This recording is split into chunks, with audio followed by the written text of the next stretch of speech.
সরকারি কর্মচারী federation Jackson গেটের উদ্যোগে বৃক্ষরোপণের আয়োজন করা হয় ক্ষুদিরাম বসু স্কুল মাঠে। অনুষ্ঠানে উপস্থিত ছিলেন বিজেপি প্রদেশ সভাপতি রাজীব ভট্টাচার্য সহ আরো অন্যান্যরা।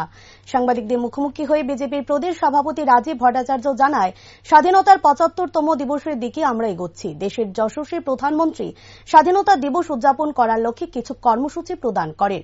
তারই অঙ্গ হিসেবে বৃক্ষরোপণ কর্মসূচির আয়োজন। শুধু বৃক্ষরোপণ কর্মসূচি করলেই চলবে না, তাকে বড় করা। এই কর্মসূচির অঙ্গ হিসেবে সরকারি কর্মচারীদের উদ্যোগে সবাই মিলে হয়েছে বৃক্ষরোপণ করার উদ্যোগ। এই কর্মসূচির মধ্য দিয়ে ৭৫টি গাছ লাগানো হয়। প্রত্যেক উদ্যোক্তাদের ধন্যবাদ জ্ঞাপন করেন এই মহতি কাজের জন্য। আজাদি কা অমৃত মহোৎসব, স্বাধীনতা দিবসে আমরা ৭৫তম দিবসে আমরা দিকে এগোচ্ছি।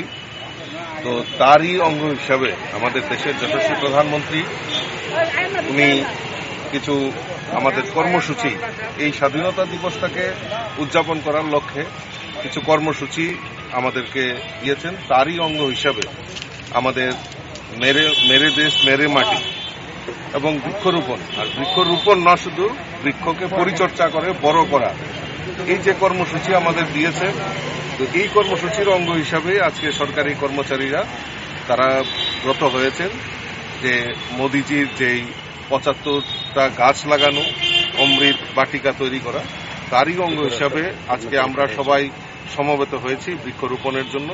আজকে তারা উদ্যোগ নিয়েছে ত্রিপুরা কর্মচারী ফেডারেশন উজ্জয়ন্ত মার্কেট, তারা সমর্দার নেতৃত্বে সবাই উদ্যোগ হয়েছে যে আজকে ৭৫টা গাছ তারা বৃক্ষরোপণ এবং এই বনমালীপুর এলাকার বিভিন্ন প্রেমিসেসে তারা সেটা উদযাপন করছে। আমি ধন্যবাদ জানাই তাদেরকে এরকম মহতী অনুষ্ঠানে তারা ব্রতী হওয়ার জন্য।